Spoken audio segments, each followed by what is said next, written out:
ஒரு காட்டில் முயல் கூட்டம் ஒன்று வாழ்ந்து வந்தது. அந்த முயல்கள் பச்சை பசேல் என இருந்த அந்த காட்டில் கிடைத்த உணவுகளை எல்லாம் உண்டு சந்தோஷமாக வாழ்ந்து வந்தன. அவர்களுக்கு அங்கு சுலபமாக சாப்பிட உணவு தினமும் கிடைத்துக் கொண்டிருந்தது. திடீரென்று கோடைக்காலம் வந்தது. கோடைக்கால வெப்பம் அதிகமாக இருந்ததால் அங்கே பச்சை பசேல் என இருந்த புற்கள் எல்லாம் கருகி பாலைவனம் போல் தோற்றமளித்தன. இந்த முயல்களுக்கு சாப்பிட உணவு எதுவும் கிடைக்காமல் மிகவும் அவதிப்பட்டு கொண்டு இருந்தன. அங்கே வேட்டை நாய்கள் இந்த முயல்களை அங்கேயும் இங்கேயும் பதுங்கி வேட்டையாட காத்திருந்தன. அந்த வேட்டை நாய்களைக் கண்டு இந்த முயல்கள் பொந்துக்குள்ளே ஒளிந்து கொண்டு வெளியே வரவும் முடியாமல் தவித்துக் கொண்டு இருந்தன. உணவு இல்லாமல் மிகவும் கஷ்டப்பட்டன. எவ்வளவு நாள்தான் இப்படியே பொந்துக்குள் ஒளிந்து இருப்பது, நாம் ஏதாவது செய்ய வேண்டும் என்று எல்லாம் முயல்களும் கூடி பேசிக்கொண்டு இருந்தன. அப்போது ஒரு முயல் சொன்னது, கடவுள் நம்மை பலவீனமாக படைத்துவிட்டார். எல்லா விலங்குகளும் ஏதாவது பிரச்சனை வந்தால் தங்களை காப்பாற்றிக் கொள்ளும் அளவிற்கு பலம் உடையதாக இருக்கின்றன. ஆனால் நாம் என்ன ஒரு பிரச்சனை வந்தாலும் நம்மை காப்பாற்றிக் கொள்ள முடியாமல் பலவீனமாக இருக்கிறோம். கடவுள் ஏன் நம்மை இப்படி படைத்துவிட்டார் என்று குறை கூறிக்கொண்டே இருந்தது.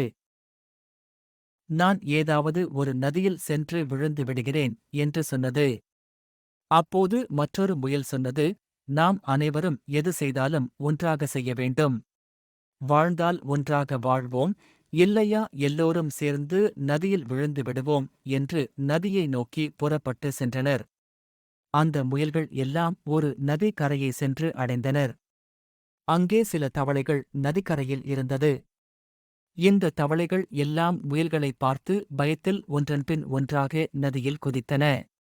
இதை பார்த்து முயல் கூட்டம் ஆச்சரியமாக நின்றது. இந்த தவளைகள் நம்மை பார்த்த பயந்து நீருக்குள் குதிக்கின்றன.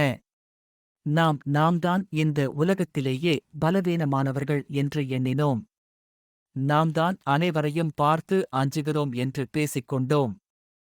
ஆனால் நம்மையும் பார்த்து சிலர் அஞ்சுகின்றனர்.